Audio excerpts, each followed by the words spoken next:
In 1965, an 18-year-old Arnold Schwarzenegger sat in an Austrian army barracks and wrestled with a difficult decision. Sneak out and make his way to the Junior Mr. Europe contest in Germany, risking punishment or possible imprisonment, or stay put and allow his dreams to slip by. Born in 1947, Arnold had a typically strict Austrian upbringing. Back then, children were expected to obey and follow their parents' orders without question. His father wanted him to become a police officer. But Arnold's resistance to this idea was the cause of many severe beatings for a rebellious young boy who simply wanted to choose his own destiny. And that destiny was born one day when Arnold happened to pick up a magazine.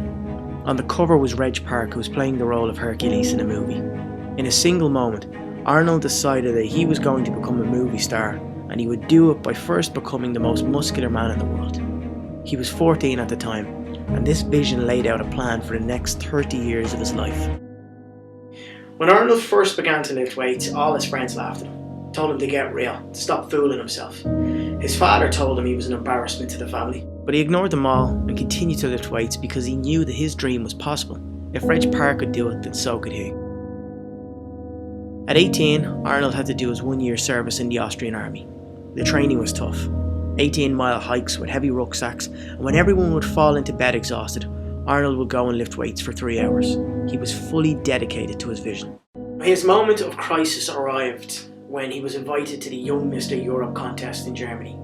He knew if he asked for leave that his superior officers would just laugh at him. But he also knew if he was caught sneaking out, he would face severe punishment and possibly be imprisoned in the barracks jail.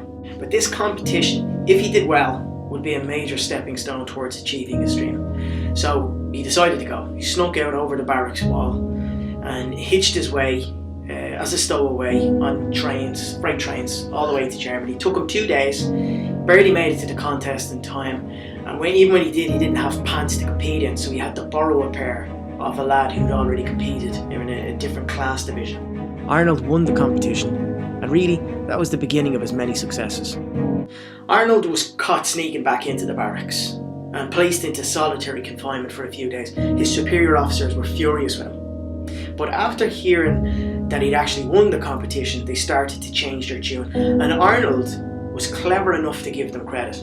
He told them that all the training that they had him doing had been a key part to his victory.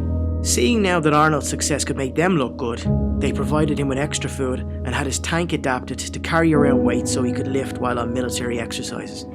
He put on massive amounts of muscle that year, and from there went on to become the greatest bodybuilder of all time, the highest paid movie star in Hollywood, and the governor of California. If you have a big dream or a vision, it's likely that lots of people are going to want to tell you that you can't do it. And some will even laugh at you for trying. Everybody laughed at Arnold when he started bodybuilding. And when he conquered the bodybuilding world, the critics told him he'd never make it in Hollywood. After that, people wanted to tell him when he ran for election of governor of California that he hadn't got a hope. If Arnold had listened, then it's likely he'd be a retired policeman now, wondering what might have been had he chased his dream. But he didn't. He only listened to himself, and he won every single time. It was possible for him, and it's possible for you.